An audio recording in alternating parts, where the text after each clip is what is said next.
Selamat malam dan selamat datang ke The Midnight Man with Jaden Zanda. Sekali lagi YouTube channel dan podcast saya. Saya Jaden dan pada malam ini saya harap anda semua sihat-sihat pelaka di luar sana ya. Dan pada malam ini kita ada dua lagi cerita untuk anda semua di luar sana. Salah satu adalah koleksi daripada koleksi saya lah, dan salah satunya cerita ialah sumbangan daripada salah seorang pendengar kita yang bernama Haris, kerana beliau telah menyumbangkan cerita ini kepada saya. Tapi seperti biasa, sebelum kita bercerita, apa kata kita pergi ke intro dulu. Intro.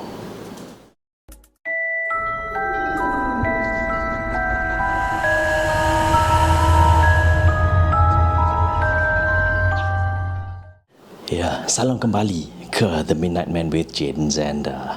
Dan kita akan pergilah terus ke cerita yang pertama ya. Cerita yang pertama ini terjadi semasa, seperti biasa, cerita ni datang daripada saya semasa saya bertugas sebagai seorang pegawai polis di Polis K9 Unit. Tapi Polis K9 Unit ini, perkara yang terjadi di the Old Changi Prison lah, ya, di base K9 di Old Changi Prison. Dah tak ada lagi dah. Sekarang tempat barulah, Changi Prison yang baru ya, Changi Prison Complex. Ya, cerita ini berlaku pada suatu hari ni sedang saya dan tim saya lah bekerja pada waktu malam. Bukan, pada waktu pagi sebenarnya. Kita kerja pada waktu pagi, dan kejadian ini berlaku pada, tak silap saya, dalam 7 lebih waktu maghrib ya. Dan selalunya selepas kita bertugas ni kan, dalam pukul 7 lebih gitu, selalunya kita akan handler semelah, pegawai-pegawai yang ada anjing mereka sendiri akan pergi untuk memberi anjing mereka makan dan juga membawa anjing mereka jalan-jalan di sebelah belakang. Di sebelah belakang K9 ni ada satu tempat lah yang dikhaskan untuk mereka membawa anjing mereka untuk berjalan, melepaskan anjing mereka lah. Jadi anjing mereka dapat bersenam, exercise lah kira kan. Okey, jadi pada satu hari ni, pada hari inilah kan, salah satu rakan saya telah seperti biasa naik atas, pergi ke kennel ataupun di kandang-kandang anjing tu dan membawa anjingnya keluar. Selepas beri makan, anjing dia keluar, dia bawa pergi ke tempat belakang. Di tempat belakang ni satu padang kecilnya untuk melepaskan anjingnya supaya anjingnya dapat bersenam atau dapat berlari lah kan. Dan di tempat padang yang kecil ni ada satu pokok. Dan padang ini pula dikelilingi oleh pagar lah kan. Jadi anjing tidak dapat keluar. Dan kita pun, orang-orang yang biasa pun, tidak dapat melihat masuklah ke dalam tempat simpanan anjing ni. Jadi apa yang berlaku ialah tiba-tiba rakan saya ni dia lari turun daripada kandang ni. Dia lari tepat menuju ke arah saya lah dengan rakan-rakan saya di bahagian office. Kita pun tanya lah, kenapa kau lari kan, kenapa? Pasal dia kata dia sedang bawa anjing dia, tapi dia nampak ada benda atas, ada benda. Kita nak tanya apa benda, dia kata ada benda ni, cepat ikut dia. Jadi kita pun ikutlah dia, kita pun lari. Salah satu kawan saya ni pula bawa parang. Saya tak tahu mana dia dapat parang, tapi saya rasa memang dalam salah satu office tu memang ada parang. Jadi dia bawa parang ni, kita pun naik lah dalam, tak silap saya, 1, 2, 3, dalam 4 ke 5 orang itu, termasuk pegawai ni lah yang suruh kita ikut dia. Jadi kita semua naik, kita lari pergi ke tempat yang belakang ni, tempat yang padang kecil ni, di mana anjing dia berada, untuk tak tahu apalah untuk, mungkin pasal dia nak tunjuk ke kita apa yang dia nampak. Jadi kita berlari lah kan. Dia lari dengan kawan saya ni bawa parang. Saya tak tahu kenapa. Jadi kita pergi ke belakang tu, apa yang dia nampak? Tak ada apa-apa pun dekat situ. Memang cuma anjing dia ada, tempat tu kosong, ada satu pokok, itu je. Dia kata tadi dia nampak. Kita tanya dah apa dia nampak. Dia kata dia nampak. Okey, tak apa. Kita cakap dengan dia, okey, kau simpan anjing kau, lepas tu turun bawah, kita berbual. Itulah dia buat. Dia simpan anjing dia, lepas tu kita turun ke bawah dengan rakan saya yang bawa parang ni. Saya tak tahu, sekali lagi saya tak tahu kenapa dia bawa parang Jadi kita turun. Lepas tu kita berbual dengan dia, kita tanya dia, apa yang kau nampak, yang kau lari turun bawah tu, kenapa? Dia kata, ini cerita dia. Dia kata sedang dia melepaskan anjing dia sedang berlari lah di padang kecil ni di belakang tu kan. Tiba-tiba ternampak. Pasal masa tu dah gelap juga, pasal dah maghrib kan, jadi dah gelap jugalah kan. Tempat tu memang, kat belakang tu memang tak ada lampu. Jadi kita selalunya, kita suruh pegawai-pegawai kita kalau boleh lah kan, jangan bawa anjing mereka pergi sana lepas waktu maghrib atau lepas maghrib lah, malam, pasal sana tak lampu. Jadi dia kata dia pergi sana, dia lepaskan anjing dia ternampak ada benda ni yang bertinggi kat pagar. Benda ni bertinggi kat pagar. Lepas tu dia kata benda ni hitam sekali, hitam, mata merah, sedang tengokkan dia, sedang bertinggi. Dia nampak kaki, tangan semua dia nampak, kepala nampak, mata semua nampak, sedang bertinggi di atas pagar ni, sedang memerhatikan dia. Itu yang dia takut sangat. Tu dia lari, dia tinggalkan anjing dekat situ. Dia tinggalkan anjing dekat situ, tu dia lari ke bawah. Itu yang dia nampak. Memang pernah lah dikatakan di situ pun ada orang, ada pegawai-pegawai lainnya yang nampak lah benda-benda macam ni.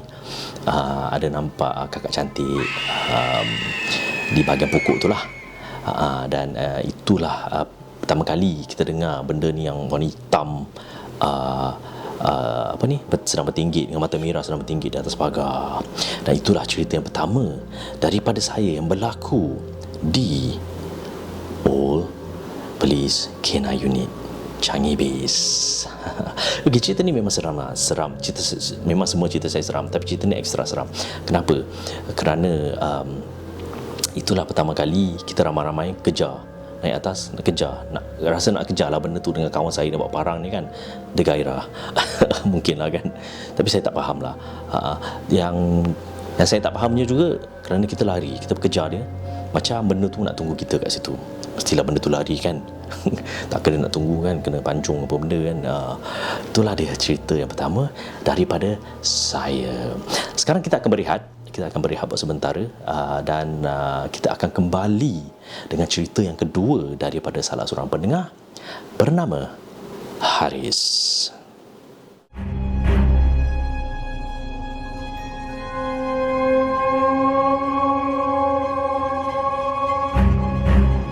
Salam kembali kepada The Midnight Man with Jaden Zander. Dan tadi anda sudah dengar cerita yang pertama. Sekarang ini saya akan kemukakan cerita yang kedua yang telah dikongsi oleh salah seorang pendengar yang bernama Haris. Inilah cerita beliau ya. Okey, cerita ni okey. Jadi satu malam saya dan keluarga saya pergi ke rumah sepupu kami untuk menginap. Kira macam staycation gitulah kan. Malam itu kami berada di dalam bilik menonton rancangan ini, dan ramai orang yang menonton rancangan ini mengatakan bahawa kami perlu menonton sehingga tamat, kerana pada akhir persembahan mereka akan mengatakan beberapa perkara untuk menghalau semua hantu. Jadi cerita ni tentang Haris ni menonton sebuah cerita ya. Okey, tapi hari itu kita semua tertidur dan hanya menontonnya separuh jalan dan tidak sampai ke penghujungnya. Jadi keesokan harinya semuanya sama seperti biasalah. Tak ada apa-apa terjadi sehingga maghrib. Waktu maghrib, di mana ia bermula menjadi pelik. Nenek saya sedang memasak di dapur dan dia meminta saya menutup pintu bilik. Jadi saya pun pergilah ke bilik, dan semasa saya hendak menutup pintu bilik itu, televisyen di dalam bilik tiba-tiba dihidupkan dengan sendirinya, dan skrinnya ialah benda kabur-kabur hitam putih. Alat kawalan jauh, iaitu remote control, tergantung di belakang pintu di rak gantung. Jadi dalam fikiran Haris ni, saya fikir okey, mungkin saya terlanggar kot, sebab itu TV dihidupkan. Saya pun mengambil alat kawalan jauh dan mematikan TV dan meletakkan alat kawalan jauh ke tempat saya mengambilnya, iaitu di belakang pintu. Dan apabila saya hendak menghain pintu untuk menutup sekali lagi, TV tiba-tiba dihidupkan semula, dan skrin yang sama, iaitu skrin kabur-kabur hitam putih. Dan sekali lagi saya fikir okey, tak apalah, mungkin sekali lagi saya tertekan lah kan alat kawalan jauh tu. Sekali lagi saya pun mematikannya semula. Tetapi kali ini saya meletakkan alat kawalan jauh tu di kawasan yang berbeza, bukan di belakang pintu lagi ya.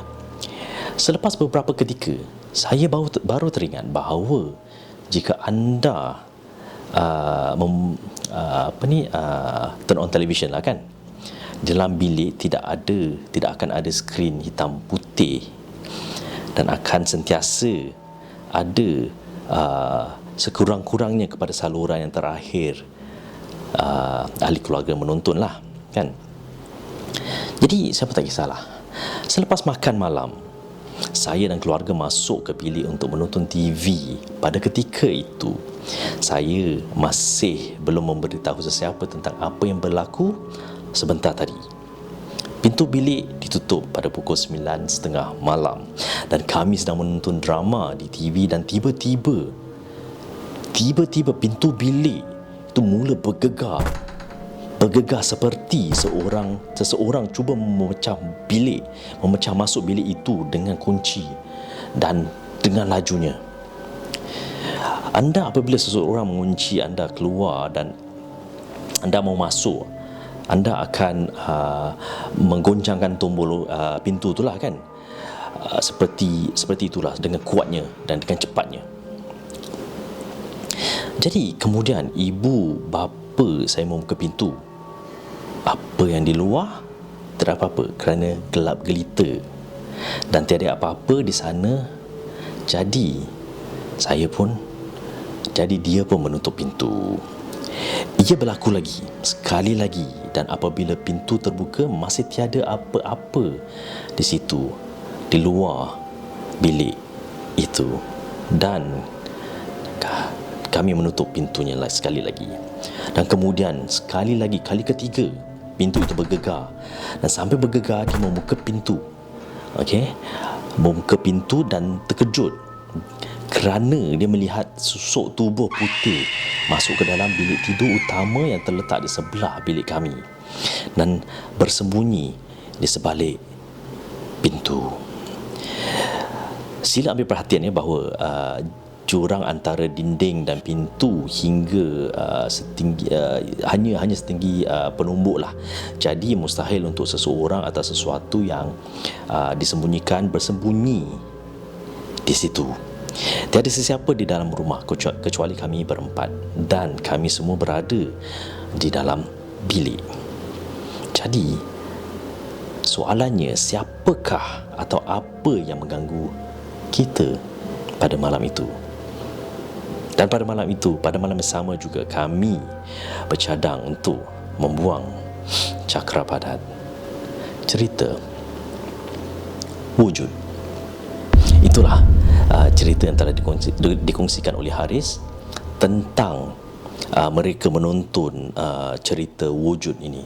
Cerita wujud ni sebenarnya saya tak pernah menonton lah cerita wujud ni kan, tapi dikatakan memang boleh dikatakan seram lah. Jikalau anda ingin tahu tentang cerita wujud ni, anda boleh Google dan mencari wujud. Saya tidak tahu itu produksi Malaysia ataupun produksi Indonesia ya. Dan jika anda berminat, bolehlah pergilah menonton, carilah di YouTube ataupun di internet atau Google lah wujud ya. Dan dengan itulah cerita yang terakhir daripada saya, dan cerita yang telah disumbangkan oleh salah seorang pendengar saya, iaitu Haris.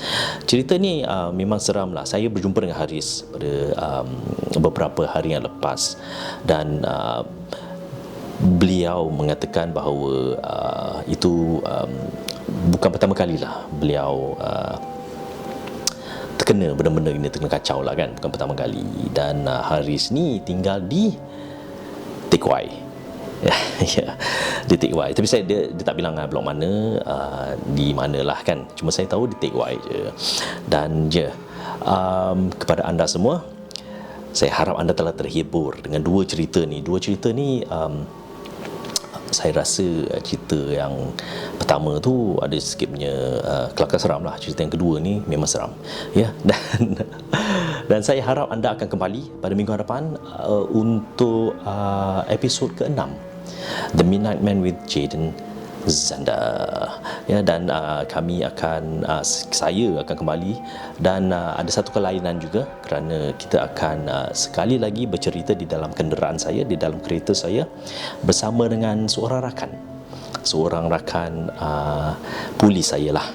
Kerana saya tahu abang-abang polis ni, selain daripada abang-abang food delivery ataupun abang-abang taksi ni, driver taksi ni, banyak cerita. Jadi kita akan kembali pada minggu hadapan dengan seorang rakan pegawai polis, dan beliau akan ceritakanlah pengalaman beliau, ya. Dan dengan itu saya sekali lagi saya mengucapkan terima kasih kepada anda kerana sudi bersama saya di The Midnight Man with Jayden Zanda. Dan jangan lupa untuk like, share, subscribe dan juga komen, ya, di bawah. Dan jika anda ada cerita-cerita, bolehlah email kepada saya sumbangan cerita-cerita anda untuk dikongsi kepada mereka di luar sana, dan email addresnya saya akan letak di bawah, ya, di komen. Dan juga jangan lupa untuk tekan tombol lonceng tu supaya anda akan dapat notifikasi apabila saya menaikkan video-video yang terbaru. Dengan itu, daripada saya kepada anda, selamat malam.